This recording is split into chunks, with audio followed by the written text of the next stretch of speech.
창세기 5장에 나오는 말씀을 함께 나누며 하나님의 은혜를 나누고자 합니다. 하나님이 보시기에 심히 좋았더라 말씀하셨던 사람들, 비록 그들이 하나님의 뜻을 어기고 죄를 짐으로 에덴 동산에서 쫓겨났지만 하나님은 그들을 포기할 수 없으셨습니다.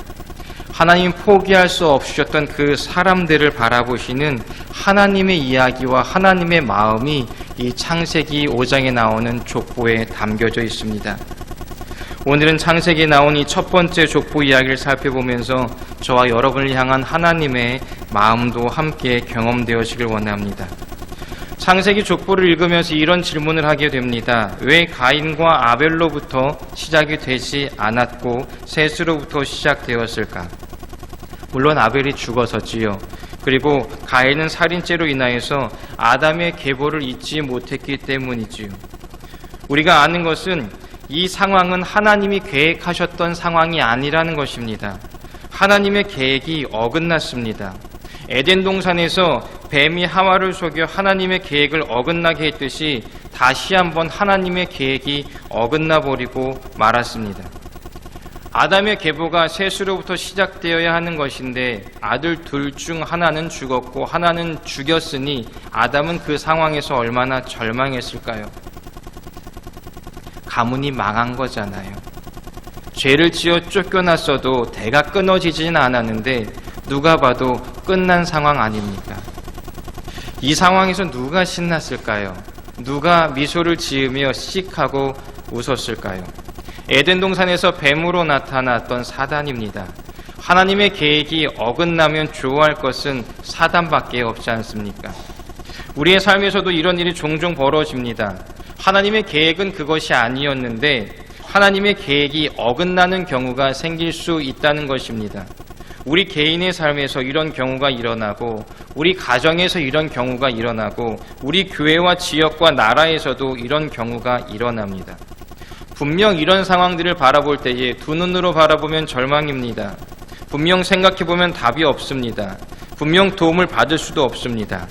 그런데요, 하나님은 사단이 신나하는 상황을 절대 멈추지 않으십니다. 사랑하는 성도 여러분, 하나님의 계획이 어긋난 인생의 순간이 되어서 좌절하고 계십니까? 그 누구에게도 창피해서 말은 못하겠고 속은 타들어가고 안간힘을 써도 다름은 없고 애통해하고 계십니까?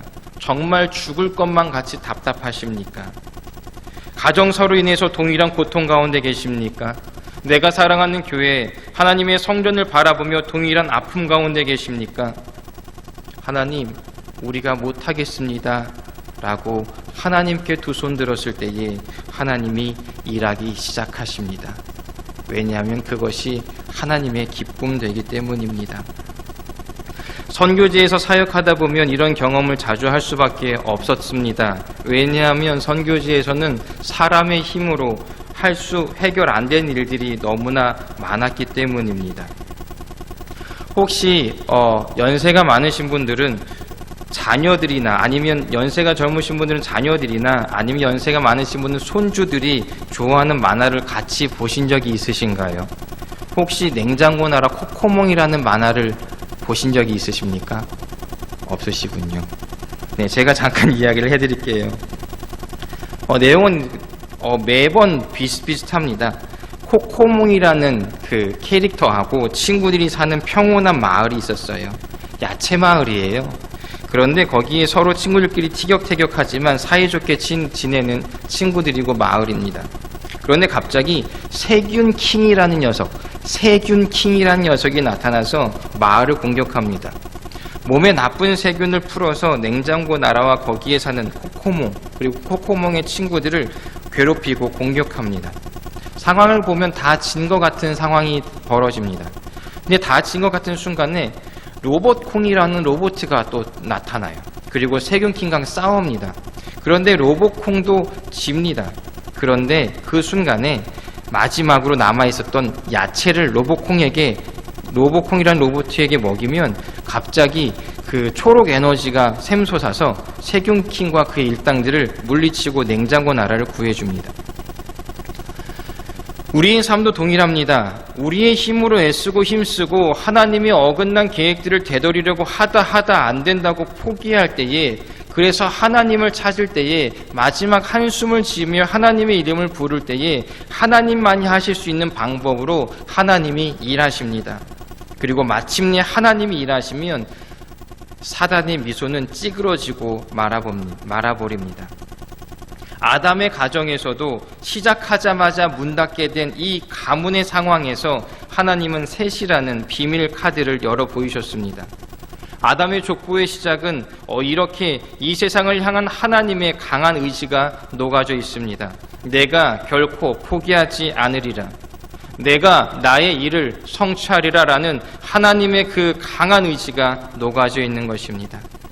저와 여러분이 삶과 가정과 우리 교회를 향한 하나님의 의지를 붙잡으시기를 바랍니다.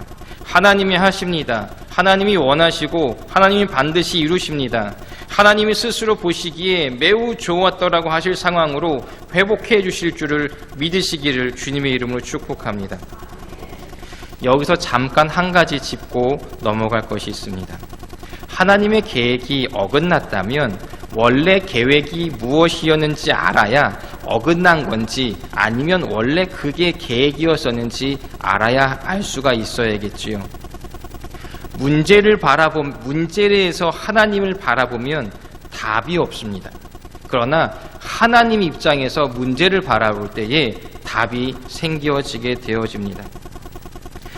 인도네시아에서부터 하나님이 사역하게 하셨던 한 가지 사역이 있습니다. 저는 그것을 전략적 중보 사역이라고 설명을 하고 있는데, 쉽게 설명을 드리면 하나님의 원래 계획이 어긋난 것들, 개인과 지역과 나라와 전 세계 가운데에 어긋난 것들을 찾아서 하나님의 계획으로 돌릴 수 있는 방법, 전략들이 무엇인지를 찾고 그런 것을 회복하는 사역이었습니다.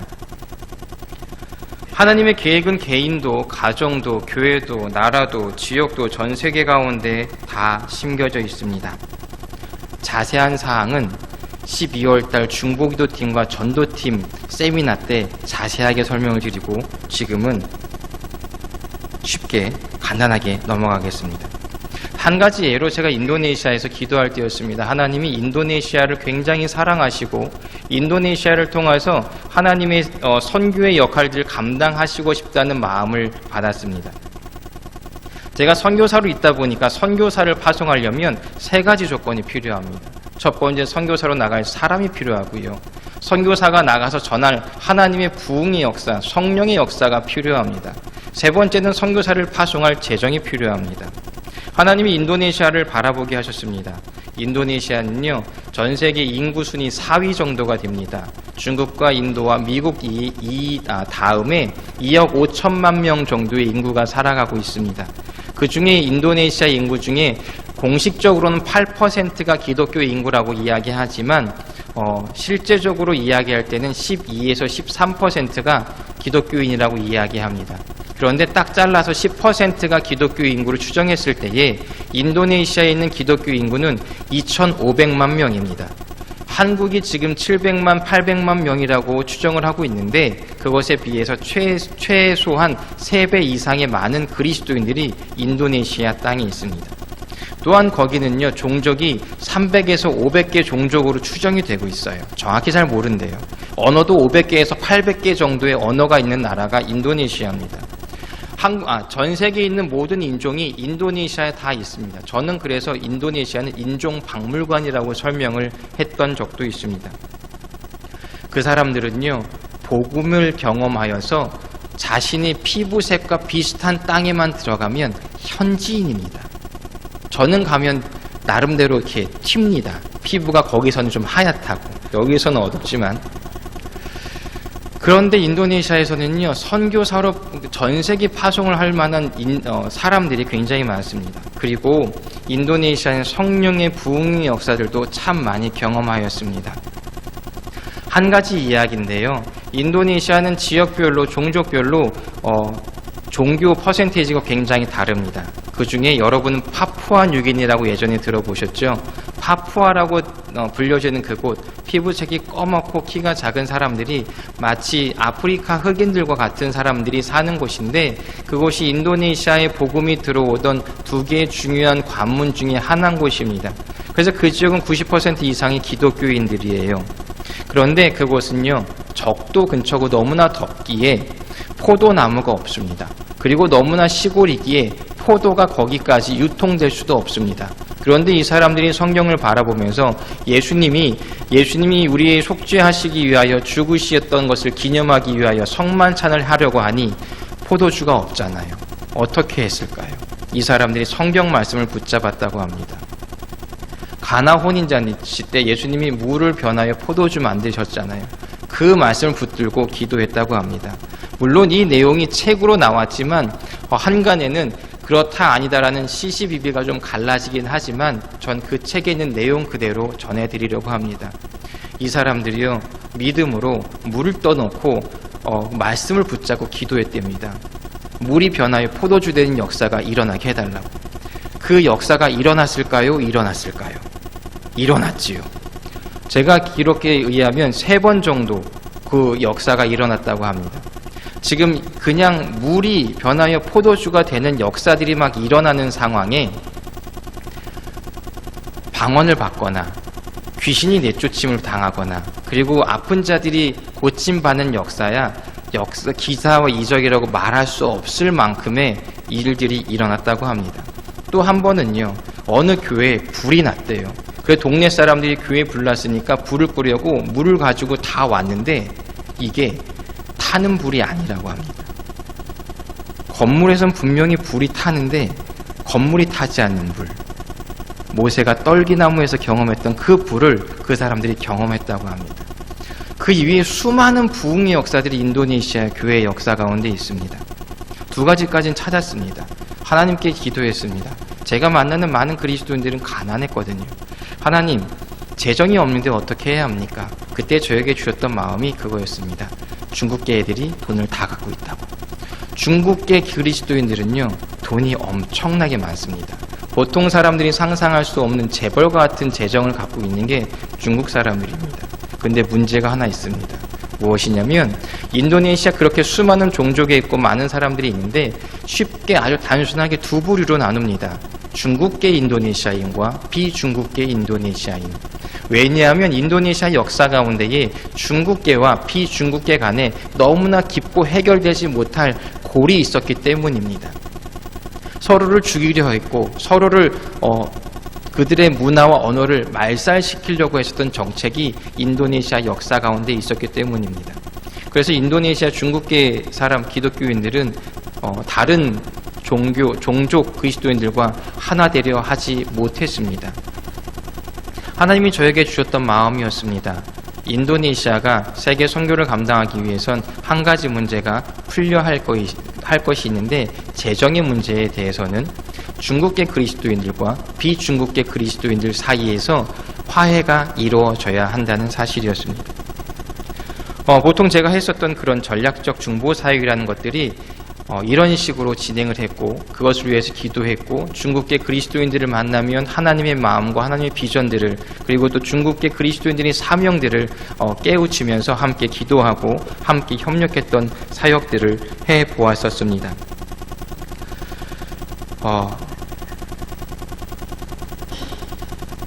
하나님은 사람들의 상황 가운데에 깨어진 하나님의 계획을 그대로 두지 않으신다는 것입니다. 하나님의 방법으로 하나님이 직접 개입하셔서 그 어긋난 계획들을 다시 회복하시겠다는 게 오늘 족보에 나오는 이야기입니다. 2번째 이야기가 또 있습니다. 그것은 무엇이냐면 우리가 족보 이야기를 통해서 누릴 수 있는 2번째 은혜는 하나님은 우리와 함께 하시는 임마누엘의 하나님이시라는 사실입니다. 우리가 다 알듯이 임마누엘은 하나님이 우리와 함께 계시다라는 뜻이지요. 창세기에 나오는 아담의 족보 이야기는 구조는 단순합니다. 누가 몇 살에 누구를 낳았고 몇백 살을 살면서 자녀를 낳았고 몇 살에 죽었더라.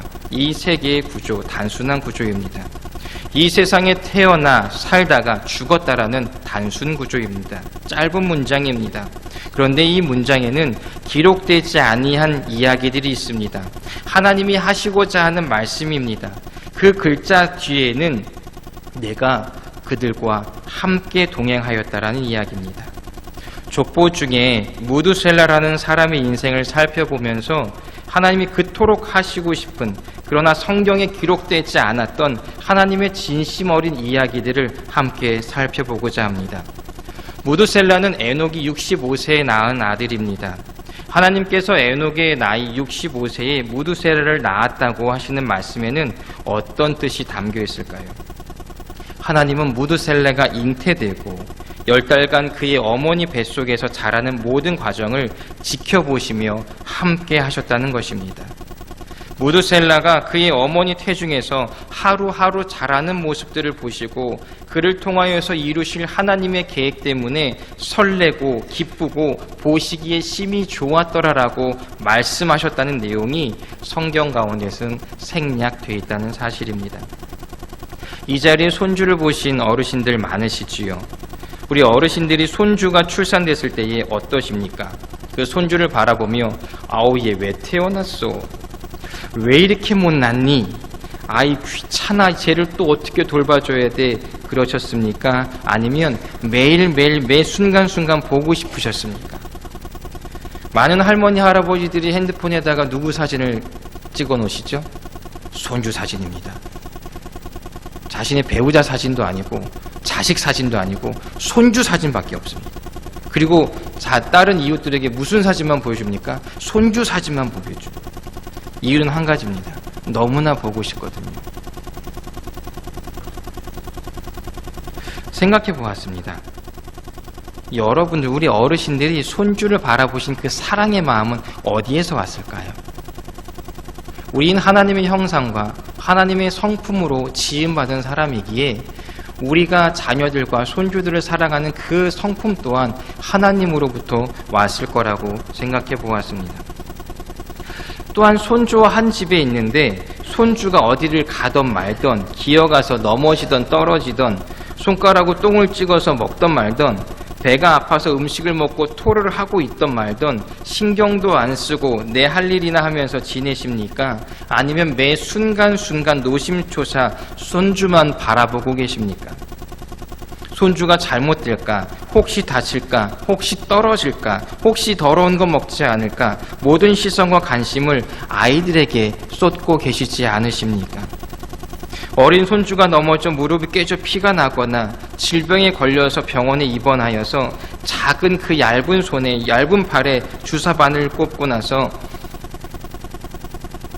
할아버지 할머니 나 아파, 주사 맞을 때 너무나 아팠어라고 흐느낄 때에 여러분들은 그 손주에게 이놈아 인생 다 그런 것이지, 아픈 것도 참고 주사도 맞고 그래야지라고 따끔하게 혼내십니까? 아니면 어떻게 얼마나 아팠냐고, 우리 내 새끼 얼마나 아팠냐고 그 엄살과 그것들을 다 받아주시며 그 자녀 손주를 바라보시며 마음으로 우시고 눈물로 눈물을 흘리고 계시지는 않으셨습니까?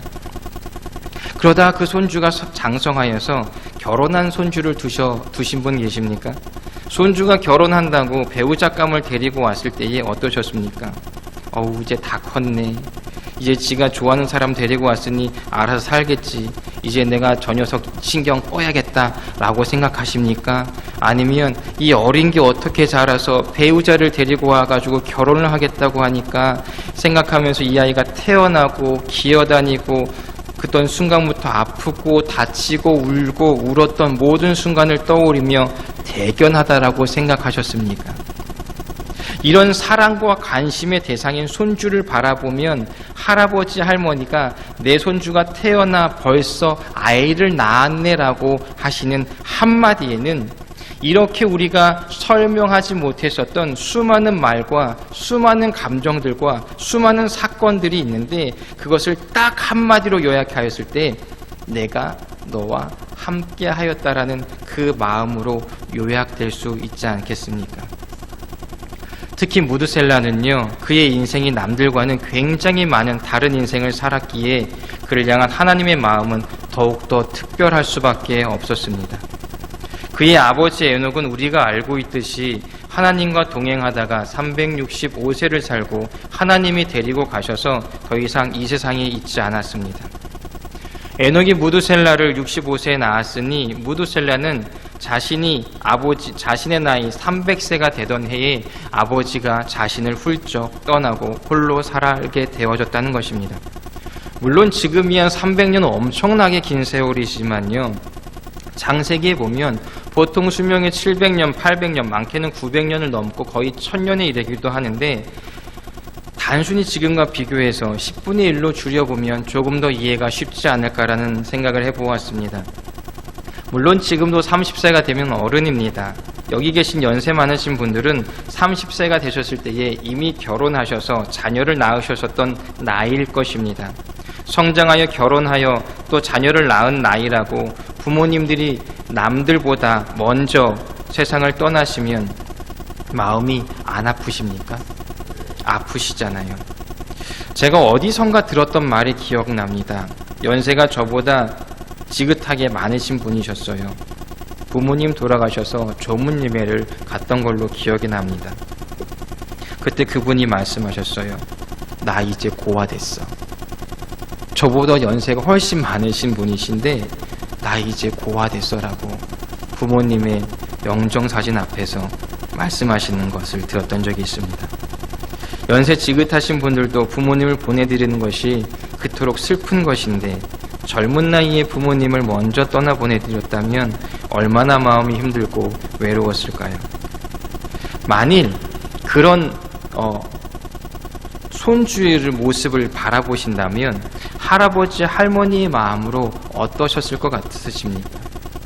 할머니, 할아버지 된 입장으로 바라보신 그 시선으로 하나님의 마음을 이해하신다면 조금 더 이해가 쉽지 않으실까 생각을 해봅니다. 반면에 그런 자녀를 두고 떠나는 아버지의 마음은 어떠했을까요? 그의 일평생 365년 동안 하나님과 동행했었던 에녹, 하나님이 데리고 가신다고 기뻐 뛰며 춤추며 자식의 마음은 어떠하든 말든 상관없이 세상을 떠났을까요? 하나님과 평생을 동행했던 에녹인데요, 평생 하나님의 마음을 알았었던 에녹인데 말입니다. 남겨질 무드셀라를 바라보며 얼마나 안타까워했을까요? 홀로 외로이 두고 가는 것에 대해서 얼마나 미안해했을까요? 만일 여러분이 그냥 일반적인 삶이 아니고 하나님과 동행하는 삶을 사시다가 하나님께 들림받는 순간이 다가오신다면 아들에게 또한 딸에게 무슨 말을 남기고 싶으시겠습니까? 그 자녀에게 무슨 기도를 하고 싶으시겠습니까? 혼자서 에녹이 무드셀라에게 어떤 말을 남기고 어떤 기도를 했을까를 생각을 하다가 예수님이 하늘로 올라가시기 전에 남겨져 있는 제자들을 위하여 기도하셨던 요한복음 17장의 이야기들이 떠올랐습니다. 하나님께 예수님이 이렇게 기도하시죠. 하나님, 내가 이제 맡겨진 사명 다 감당하고 다시 영광의 자리로 올라갑니다. 그런데 이 제자들은 이 땅에 남아 있습니다. 세상이 나를 미워했는데 이들 또한 미움을 받게 되지 않겠습니까? 그러니 하나님, 저들을 지키시옵소서. 아버지와 내가 하나이듯이, 내가 아버지 안에 있고 아버지가 내 안에 있듯이 저들도 우리와 함께 하나가 되게 해달라고 기도하셨던 예수님의 간절한 기도가 떠올랐습니다. 또한 하나님 입장에서도 하나님과 일평생을 동행했던 에녹이 키운 자식이면 아버지의 모습을 따라서 하나님과 동행했을 것입니다. 물론 이렇게 생각하실 분 계실 거예요.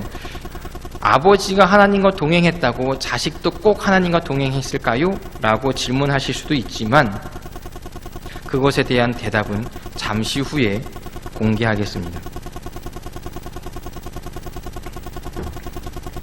어찌되었건 아버지를 남들보다 먼저 떠나보내야 했었던 무드셀라.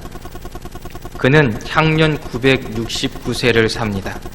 성경 전체에서 가장 장수한 사람입니다. 그렇다면 쉽게 무드셀라가 가장 오래 살았으니 장수의 복을 받았네 라고 생각하시겠습니까? 제가 지난 시간에 복에 대해서 한번 설명드렸던 적이 있지요. 좀 더 자세히 설명을 드리겠습니다. 무드셀라가 969세를 살았습니다. 그런데 다음 문장을 보면 무드셀라의 아들 라멕은 777세를 살았습니다. 그렇다면 아버지 무드셀라와 아들 라멕의 나이 차이는 192년입니다. 그런데요, 무드셀라가 라멕을 낳았을 때가 187세라고 성경은 이야기합니다. 그렇다면 결국 아들인 라멕이 아버지 무드셀라보다 5년 먼저 세상을 떠났다는 계산이 나옵니다. 무드셀라는 결국 아버지도 남들보다 너무나 일찍 떠나보내야만 했었고, 그리고 자신의 아들도 떠나보내야만 했습니다. 어르신들이 말씀하시지요. 부모가 죽으면 땅에 묻고 자녀가 죽으면 가슴에 묻는다고요. 창세기 5장에 나오는 족보를 살펴보며 개인별로 태어나고 죽을 때까지 나이를 정리해 본 적이 있습니다. 족보를 보시면 모든 사람들이 아버지가 아들보다 먼저 세상을 떠났습니다. 그런데 유독 이 무드셀라만은 아들을 먼저 떠나보내야만 했습니다. 이러면 오래 사는 것이 복입니까? 아니면 고난입니까? 이렇게 남다르게 어려운 일을 많이 겪는 무드셀라를 바라보시는 하나님의 마음은 어떠셨을까요? 그래서 제가 다시 한번 더 짚고 넘어가려고 합니다. 건강도, 미모도, 실력도, 재산도, 장수도 복이 아닙니다. 제가 무엇이라고 설명드렸죠? 사명이라고 설명드렸습니다. 건강도, 미모도, 실력도, 재산도, 장수도, 이 세상에서 누리는 모든 풍요로움들은 복이 아니라 사명이라는 것을 꼭 기억하시기 바랍니다. 그럼 이제 아담의 족보에 담겨있는 세 번째 이야기를 살펴보려고 합니다. 잘 들으셔야 합니다. 이번 주에 새벽 예배 또 저녁 기도에 참석하시느라고 더 많이 피곤하시죠. 그래서 잠시 졸으셨어도 상관없습니다. 그런데 지금부터는 깨서 꼭 잘 들으셔야 됩니다. 그럼 왜 하나님은 언뜻 보기에는 장수의 복을 받은 것처럼 보이는 무드셀라에게 자녀를 먼저 보내면서까지 오래 살게 하셔야만 했을까요? 무드셀라라는 이름의 뜻에 그 이유가 숨겨져 있습니다. 무드셀라라는 이름의 뜻은요, 창을 던지는 자 혹은 창을 들고 서서 부족을 지키는 자라는 뜻을 가지고 있습니다. 이 뜻을 해석을 하면 이렇게 생각할 수 있습니다. 이 사람이 죽으면 이 부족은 멸망한다라는 뜻을 가지고 있다라는 것입니다. 혹 이런 생각하신 분 계시지 않으십니까? 그러기에 자식 이름 좀 잘 좀 짓지. 틀린 말은 아니지만 또 맞는 말도 아닙니다. 왜냐하면 성경에 주어진 이름들은 하나님이 주신 것이기 때문입니다. 그의 이름은 그의 운명이 되었고, 그래서 무드셀라의 운명은 그의 사명이 되어졌다는 것입니다. 무드셀라라는 이름의 뜻대로 무드셀라가 죽은 후에 그의 부족이 정말로 멸망했을까요? 성경이 그 답을 주고 있습니다. 무드셀라가 969세가 되던, 그래서 죽던 해에 무슨 일이 벌어졌을까요? 그때는 그의 손자가 500세가 되던 해였습니다. 무드셀라의 손자가 누구입니까? 노아지요. 노아가 500살 되던 해에 무슨 일이 벌어졌습니까? 하나님이 이 세상을 심판하시기 위하여 이 땅에 홍수로 세상을 덮으셨던 해가 무드셀라가 969세에 세상을 떠났던 해였습니다. 궁금하시면 성경에 나와 있는 대로 제가 연대표를 정리한 것이 있는데 그거 이렇게 필요하시면 보여드리겠습니다.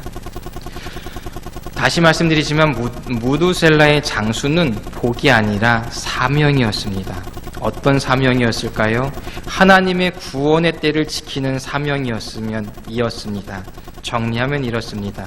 하나님이 심판하시기로 작정하셨기에 홍수 심판은 분명히 있었을 것입니다. 그런데 문제는 그 시기였지요.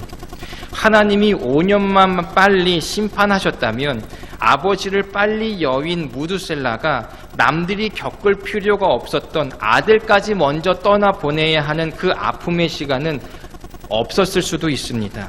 그러나 하나님은 무두셀라가 그 아픔을 겪게 하시면서까지 하나님의 심판의 때의 시간을 뒤로 미루셨습니다. 이유가 무엇입니까? 사람들에게, 아직까지 하나님의 계보에 들어오지 못한 그런 사람들에게 구원받을 기회를 더 주기 원하셨기 때문입니다. 한 사람이라도 더 돌이켜 하나님께 돌아오기를 바라셨기 때문입니다. 그 5년간의 최 마지막 아들을 떠나보내고 끝까지 하나님의 그 사명을 지켜야 했었던 그 아픔의 세월, 그 고난의 세월, 그 외로움의 세월, 무두셀라는 무엇을 했을까요? 하나님의 마음을 사람들에게 전했을 것입니다. 그의 아버지 에녹을 통하여서 들었었던 하나님의 계획을 사람들에게 전하지 않았을까요? 하나님으로부터 들은 하나님의 말씀을 전하지 않았을까요? 하나님께 돌아오라고, 하나님의 진노의 날이 가까웠노라고, 지금이라도 돌이켜 하나님의 품으로 돌아오라고, 자신의 인생의 아픔을 씹어 삼키며 하나님의 마음을 전하고 하나님의 일을, 그 사명을 감당하지 않았을까요? 그러면서 방주를 짓고 있는 손자 노아를 격려하고, 노아가 지쳐할 때면 위로해주고 노아를 위하여 중보하며 기도하지 않았을까요? 그리고 노아를 통해 하나님의 준비가 마무리될 때까지 자기에게 주어진 운명이라는 사명을 감당했을 것입니다. 사랑하는 성도 여러분, 이렇게 자기의 운명을 사명으로 살아갔었던 무두셀라를 바라보시며 하나님은 무두셀라가 힘들고 지쳐 한숨 지으며 눈물을 흘릴 때에 외면하셨을까요? 아닙니다. 여러분도 그렇게 하지 않지 않으십니까? 하나님도 아마 함께 눈물 지으셨을 것입니다. 무두셀라에게 미안하다고, 또한 고맙다고, 나의 사명을 끝까지 감당해줘서 고맙다고, 그리고 사랑한다고, 그런데 이것을 맡길 게 너밖에 없었다라고.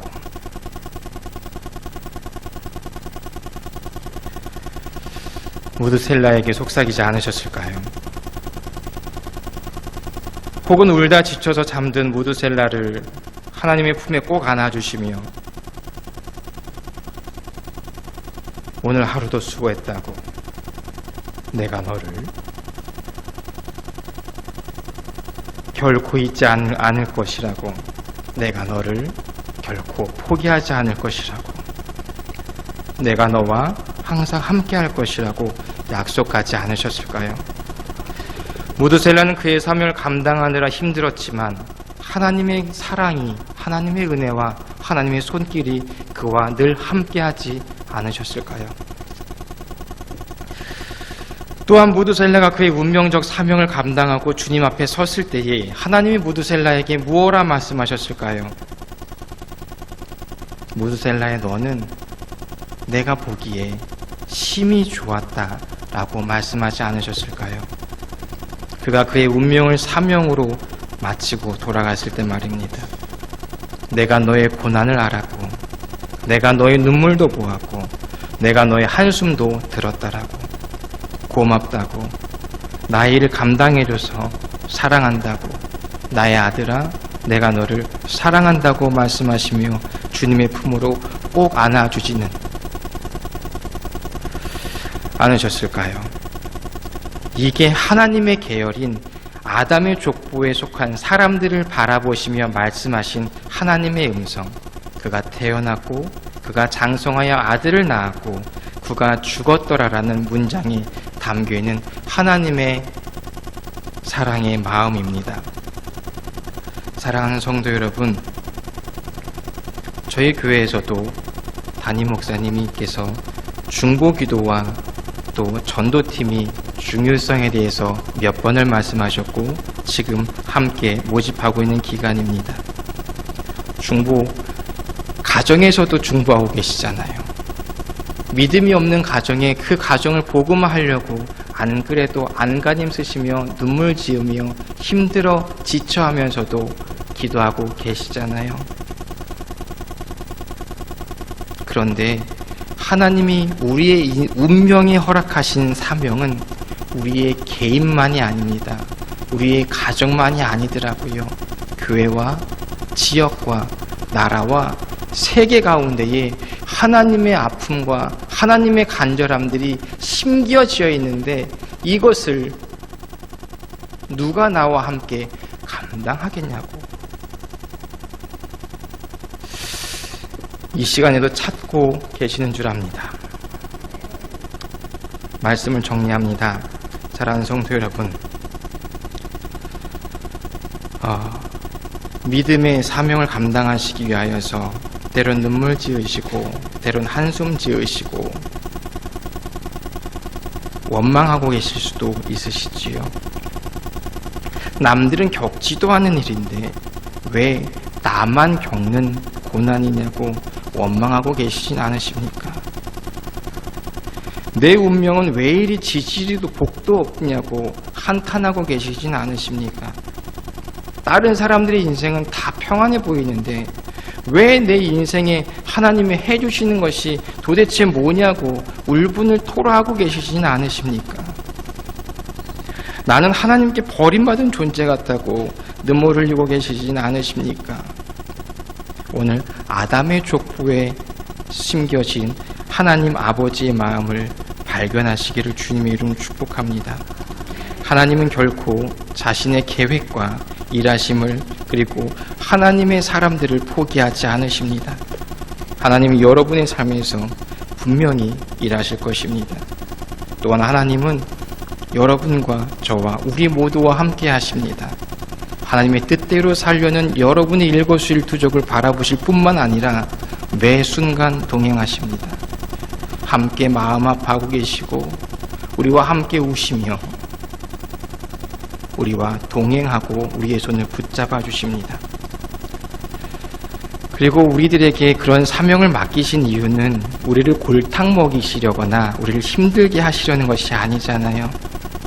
우리의 자신과 우리의 가정과 우리의 모든 삶의 영역 가운데에 하나님의 구원에서 벗어난 사람들을 구원하시기 위함이지 않습니까? 그들이 돌이킬 기회를 조금이라도 더 주시기 위한 하나님의 또 다른 간절한 마음들이지 않습니까? 하나님의 사랑의 마음을 깨달아 알아 그분의 사랑으로 회복되시기를 주님의 이름으로 축복합니다. 설교를 마치며 성도님들과 찬양을 부르고 기도하기 원합니다. 아실 겁니다. 주님 손잡고 일어나세요. 왜 나만 겪는 고난이냐고. 악보가 준비되어 있으니까 악보 보시며 함께 찬양하면서 하나님이 저와 여러분을 향한 그 마음들을 경험하시고 회복되시길 주의 이름으로 축복합니다.